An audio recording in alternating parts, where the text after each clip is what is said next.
Bom, meus amigos e minhas amigas, a todos que nos assistem aqui ou à distância, uma boa tarde.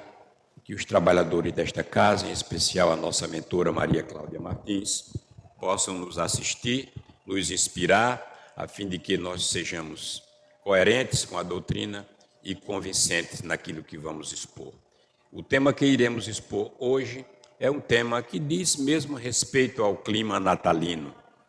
Jesus, que nasceu pobre numa estrebaria, e é sobre isto que nós vamos falar, não sobre ele, mas sobre a pobreza. Digamos assim, tomamos posse, nos apoderando de uma frase dele, que está em Lucas 14, 12 a 15, quando ele diz que quando dermos um festim, uma ceia, não convidemos os nossos amigos, mas convidemos os pobres e os estropiados, e seremos felizes por isto, haja vista que eles não terão como nos retribuir. Então, o convite de Jesus é este: convidar ao nosso festim, à nossa mesa, os pobres e os estropiados. Também causa escândalo. Como é que eu vou na rua retirar da rua os mendigos e levá-los à nossa mesa?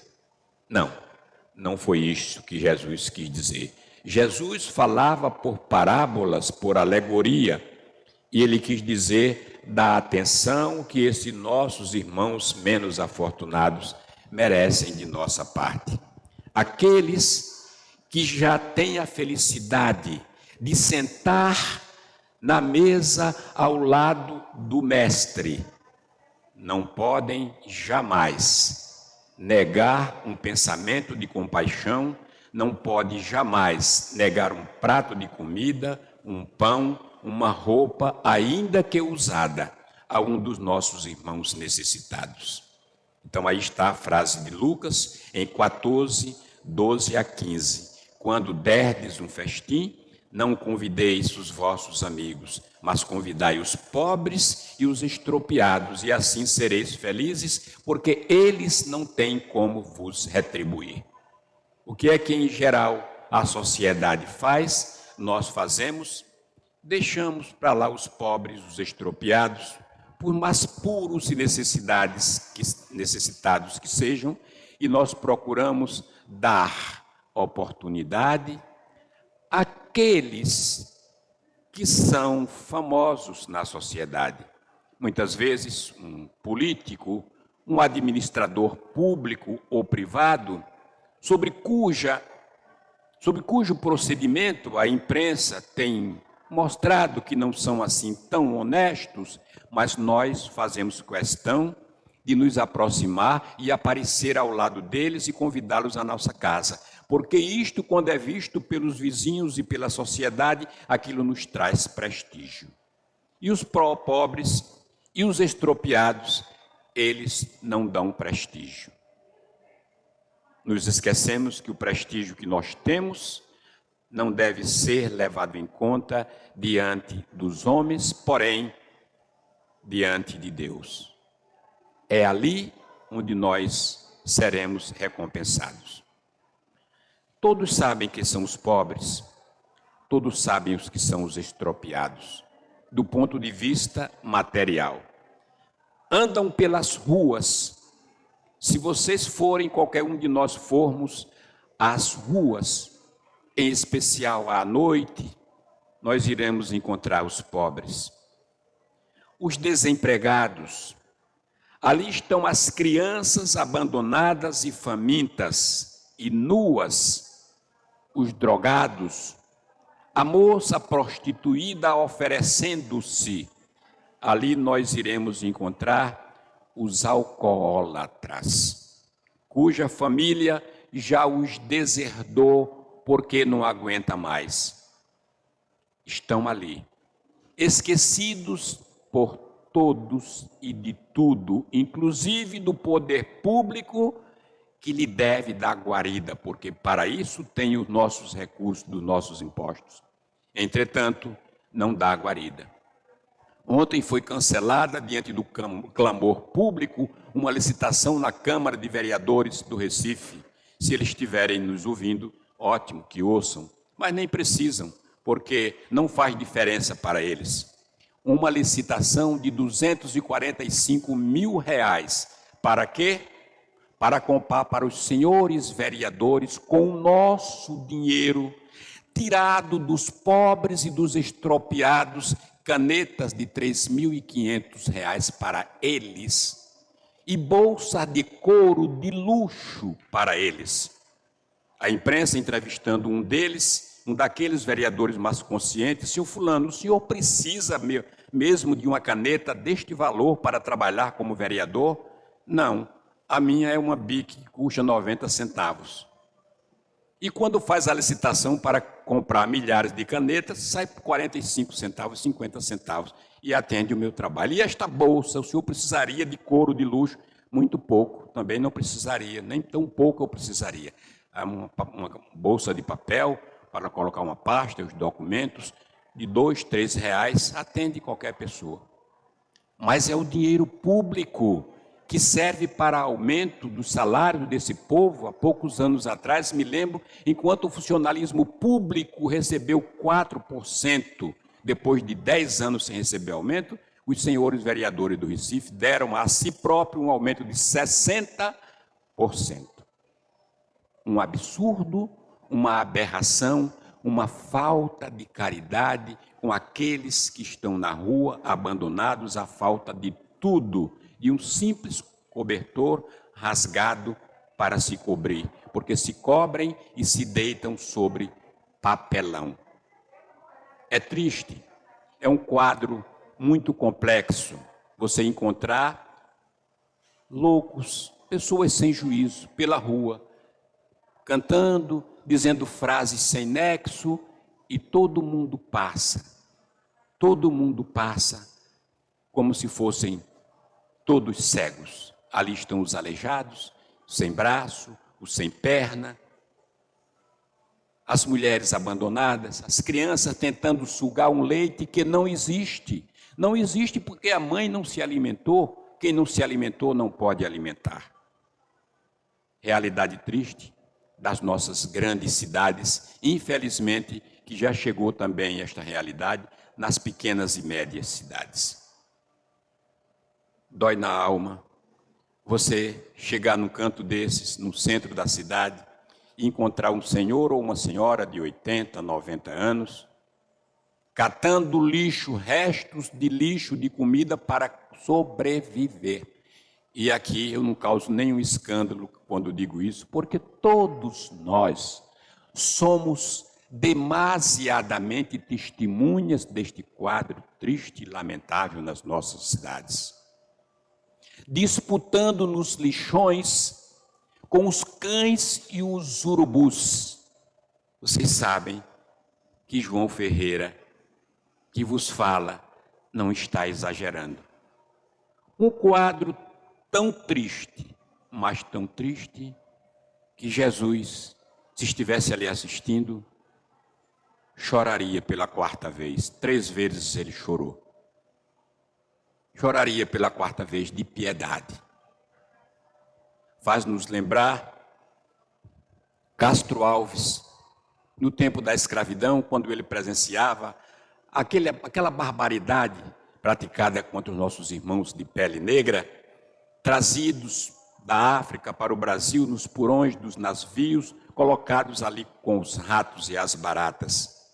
E Castro Alves, num belíssimo poema intitulado Navio Negreiros, ele dava seu grito, chegava até seu impropério contra Deus. E ele dizia: Senhor Deus dos desgraçados, dizei-me vós, Senhor Deus, se isto é mesmo verdade, tanto clamor perante os céus, ou seja, perante aos seus olhos, e tu não vês? Vale este brado de Castro Alves hoje para estes pobres e estropiados que estão ali na cidade. Senhor, tu não vês? Claro que ele vê. E ele iria dizer, se eu perguntasse: João, Para que te coloquei no mundo saudável e em condições? Não foi para ajudá-los? Foi. João, tu sabes o que é lei de causa e efeito? Eu ia dizer, Senhor, eu sei, eu sou espírita. Ótimo. Tu sabes que eu sou justo e bom, tu não pregas na casa espírita? Sim, Senhor, eu prego. E você acha que eu estou cometendo ali alguma injustiça? Ou eles são frutos da causa que deram motivo a este efeito? Estes aí, João, são os administradores públicos de hoje, que estão comprando 245 mil reais de canetas de luxo para trabalhar e quando deveria comprar uma de 40 centavos. Eles vão ter que ressarcir, porque estão tirando da boca do faminto, estão tirando a roupa digna que deveria substituir os farrapos que mal cobrem os corpos desses pobres que estão na rua. São eles. Lhes digo que eu hoje estou mais pacificado comigo mesmo, com a minha alma, com o meu interior. Porque me dava uma tristeza e uma certa revolta vê-los assim. Mas amanhã estarão lá no lugar deles aqueles que fazem com que eles passem por isso hoje. Mas, infelizmente, esses administradores públicos ou privados não veem desta forma. Enxergam a vida apenas do berço ao túmulo e depois mais nada. Portanto, temos que usufruir e gozar e luxar agora, porque não existe mais nada. Aí vão se escandalizar quando chegarem no outro mundo e encontrarem a realidade diferente. Vão verem que não morreram e que terão que retornar aqui para se harmonizar com a lei de amor, de justiça e de bondade. Pois bem, meus amigos,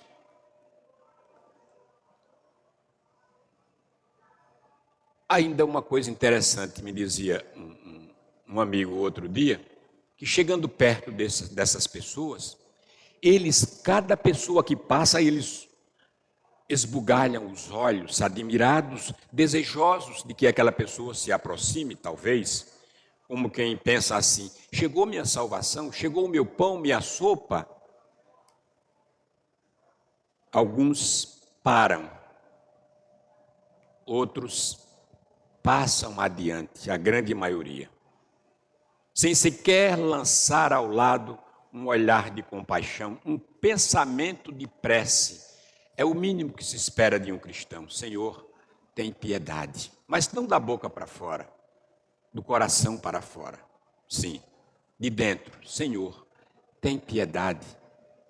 Envia uma alma boa para assistir. Vocês viram na televisão recentemente aquela senhora, não é? Debaixo do viaduto de Olinda, está com 3 dias que passa na televisão, catando papelão, e a filha e o genro acharam pouco, vive de papelão. Só tem um dente na boca aqui de lado, cerca de 80 anos. Acharam pouco, jogaram 5 netos nas costas dela debaixo do viaduto e sumiram. O mais velho tem cerca de 10 anos e os outros até 3 anos têm. Ela vai catar papelão, leva os coitados para ajudar ela. E outra, a mulher volta de 11 horas para debaixo do seu teto, do viaduto, para levar as crianças para a escola. De dar piedade. Lhes digo que o meu cão não tem, mas se eu tivesse, eu não colocaria ali, porque nem ele merecia viver ali. A imprensa viu aquilo, a prefeitura de Olinda fez que não conhecia e a imprensa divulgou. No outro dia estava assim de gente levando alimentos, cesta básica, a prefeitura mandou o conselho tutelar, obrigar os pais a tomarem conta sobre as penas da lei e assistiram aquela mulher. Tão bondosa que o que levaram ela dividiu com os outros catadores de papelão que estavam ao redor dela, morando naquele triste teto. Estava ali uma mulher que a gente pode chamar, sem dúvida, de pobres e estropiados. Eles ficam admirados, esperando alguém, como um debutante fica diante de uma de uma vitrine, quando o pai e a mãe dizem, vá lá e escolha o seu anel, escolha a sua joia. Então, quando um desses vê um de nós, ele fica assim, esperando, como um debutante, que caia de nossas mãos uma ajuda divina.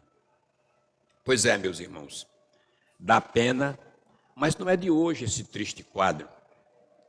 Jesus contava a parábola do bom samaritano, era uma parábola, mas retrata a realidade do seu tempo e a de hoje ainda.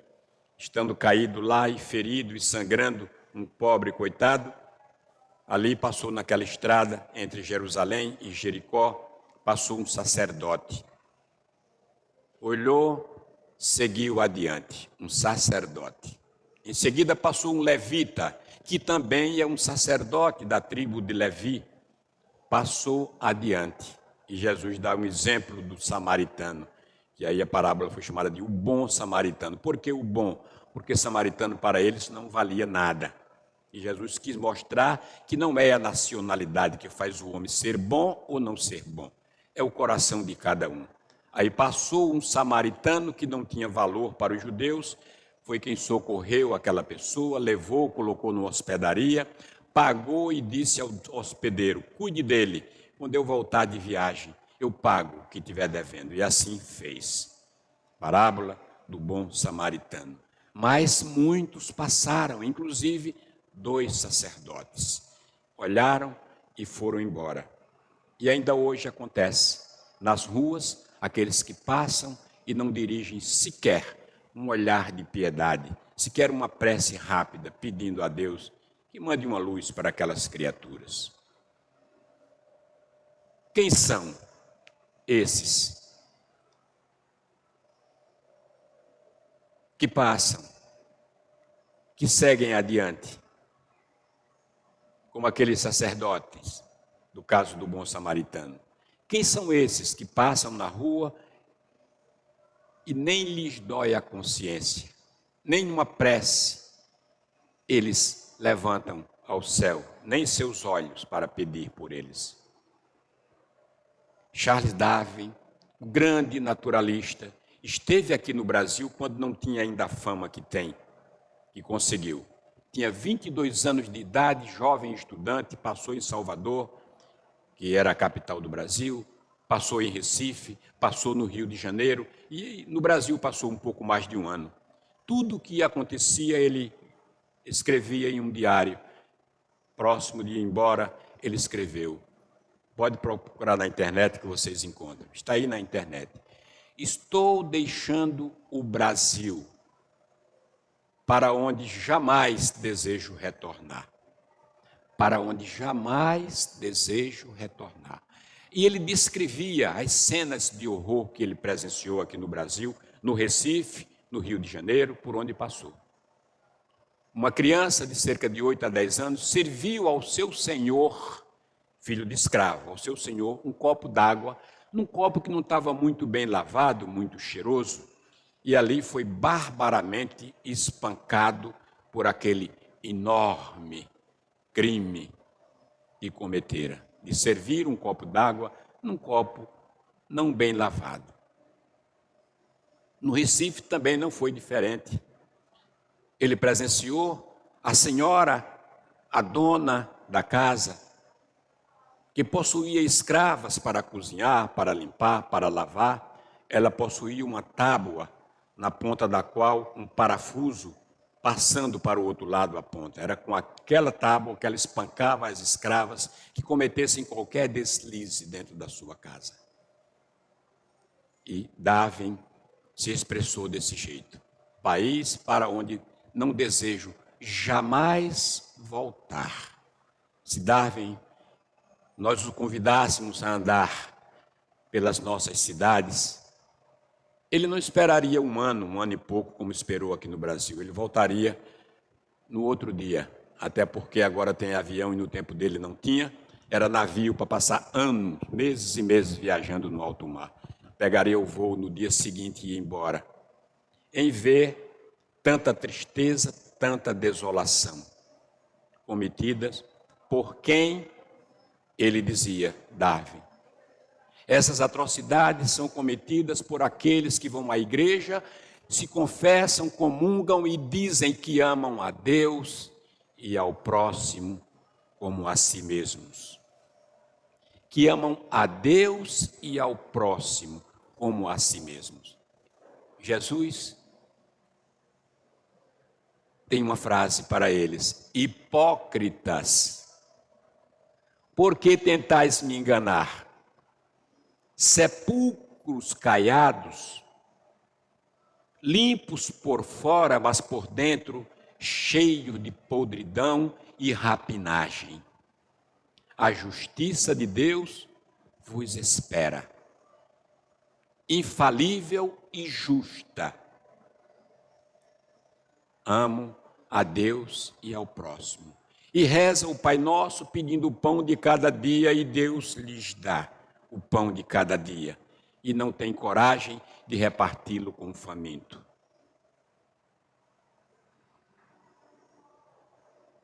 Eu quero colocar em primeiro lugar, meus irmãos, a carapuça em nossas cabeças, para que não sejamos também hipócritas, achando que os outros fazem certas coisas e nós somos os santinhos. Nós, espíritas, e nós que estamos aqui, e nós que estamos ouvindo.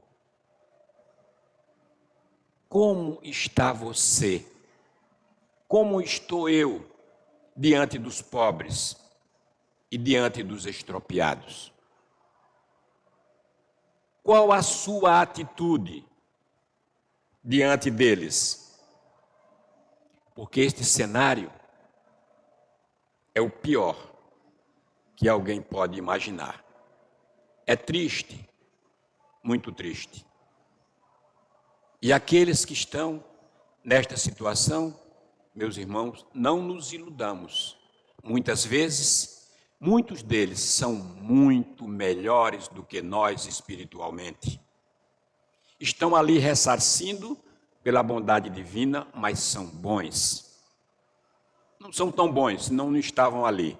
Mas não significa porque cometeram um deslize e um erro, são maus. Estão ressarcindo para serem bons. Não nos esqueçamos de uma coisa muitíssimo importante. Eles serão como nós, normais como nós nos achamos, e nós já fomos como eles. E quem garante que ainda também não seremos como eles são hoje? Ou pensam que a vida vai ser essa aqui, mais ou menos cheia de beleza, de fartura e mar de rosas? Quem de nós sabe em que obstáculos os seus pés irão tropeçar amanhã? Pensemos nisso, porque ali estão eles, cada um deles com sua dor. Ninguém lhes dá guarida, todos passam como nós dissemos. Ninguém olha para as suas feridas, inclusive o poder público não sente no próprio útero, os sintomas daquela ferida, daquela chaga. O poder público não, olha para si, para comprar o que não deve, para dar a si próprios os reajustes salariais que não merecem. Um funcionário público, num país em que tantos miseráveis passam fome, não é justo que você ganhe 40, 50 mil reais por mês, do dinheiro nosso, pago com o nosso imposto. Acha pouco e ainda pratica os deslizes que praticam. Isto tem que ser falado? Tem, não estou aqui fazendo política. Jesus também não os dispensou. Jesus os atacou como deveria. E nós não devemos fazer de conta que não estamos vendo para fingirmos de bonzinhos que nós somos. Sou tão santo que não ouso abrir minha boca para criticar um corrupto. Eu ouso, mas reconheço que santo também não sou. Estou me esforçando para melhorar um pouquinho como deve ser o espírita. O verdadeiro espírita não é o santo, é aquele que a cada dia se esforça diz o Espiritismo, para ser hoje um pouco melhor do que ontem e amanhã um pouco melhor do que hoje. Este é o verdadeiro espírita e o verdadeiro cristão, porque se santo fosse, não estaria aqui na terra, já estaria rumado para outros planos muito superiores. Meus amigos e minhas amigas, como já citei, a expressão pobres e estropiados, essa expressão, ela se referia a Jesus, àqueles estropiados, famintos, necessitados, mas nós vamos também levar essa expressão para o lado espiritual, porque do lado material nós sabemos o que se trata um pobre, o que se trata os estropiados. Mas vamos aos conceitos imortalistas que nos traz o Espiritismo sobre essas expressões. Nós falamos nos cegos, na mulher prostituída lá na rua, no louco que fica dizendo bobagens pela rua, no coxo, no aleijado, no cego. Cego do ponto de vista imortal, do ponto de vista espiritual. O que seria um cego? Não é o cego dos olhos, não, porque a pior cegueira não é nem esta, é a da alma. O cego, do ponto de vista imortal, é aquele que não distingue o que é espírito e matéria. Tem que gozar a vida agora. E os outros que se virem, eu vou gozar e me fartar agora.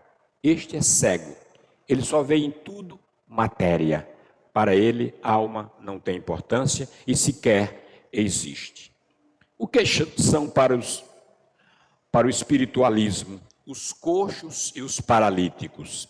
Estes são aqueles que não se locomovem. Eles são aleijados espirituais. Eles não dão um passo sequer em direção ao seu semelhante necessitado. Esses são, embora tenham duas pernas e saúde física, são os coxos e os paralíticos espirituais. Que nós não nos enquadremos nesse conceito de coxos espirituais. Melhorou? Alô? Está melhor agora?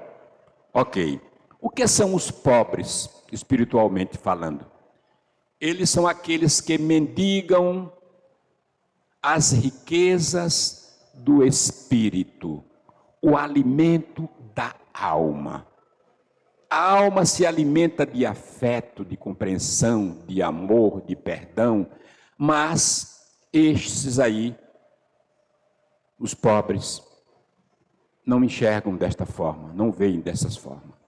Eles mendigam essas riquezas, não têm, vivem a suplicar. E nós temos que entender que existe gente de todo tipo na face da terra e saber que nem todo mundo é um Francisco de Assis, nem todo mundo é um Chico Xavier, nem todo mundo veio como um Emmanuel. Nós viemos realmente para nos aperfeiçoarmos, cheios de incongruências, como a pedra.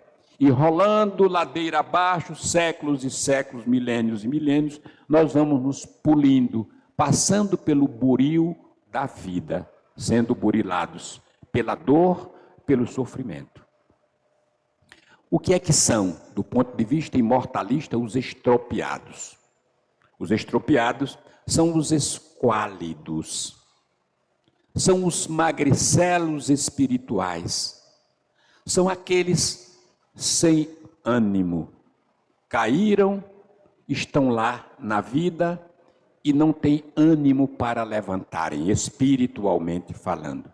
Estes são os estropiados, que esperam a caridade daqueles que, como dissemos, já têm o privilégio de sentar na ceia ao lado do Divino Mestre. Quem já tem este privilégio não pode esquecer dos outros. Porque, como dissemos, nós não sabemos onde nós iremos tropeçar. Poderemos a qualquer momento nos tornarmos como um deles, como a vida nos tem ensinado e nos mostrado. Então, eles serão o que nós somos e nós poderemos ser o que eles são no futuro. e ofertar. Este é o convite de Jesus nesta data, sempre, mas principalmente nesta data. Ele que nasceu pobre não estribaria. Ofertar sem humilhar. O Evangelho do Espiritismo diz que, porque muitas vezes a nossa esmola é muito penosa para o outro receber. A gente dá, mas dá lastimando. Toma, desgraçado, miserável. Tu esbanjaste o que tu tinha, agora estás pagando aí na sarjeta. Mas eu vou te dar um pão, mata a tua fome, desgraçado. Muitas vezes a nossa esmola dói. O outro aceita? Sim. O seu coração sente fome, o seu estômago sente fome. O seu coração dói e ele quer uma palavra, muitas vezes nem tanto o alimento, porque alguém já passou e lhe deu a sopa, mas a palavra também não vem de alento. E eles ficam aí abandonados. Meus amigos, a nossa felicidade só vai se realizar quando não houver sobre a face da terra nenhum pobre, nenhum faminto, nenhum nu, nenhum estropiado. Enquanto houver um irmão nosso gemendo de dor e com o estômago vazio, um cristão não pode abrir a boca e dizer: eu sou feliz. Ou você não conhece Jesus, ou não conhece a sua doutrina, ou não conhece a doutrina espírita. Porque não se consegue ser feliz ao lado da miséria alheia. É falta de consciência. Vou lhes relatar um estudo que foi realizado na Universidade de Howard, Estados Unidos. Lá em Howard, estudiosos se reuniram e juntaram um grupo de 268 pessoas. Olha, um enorme grupo.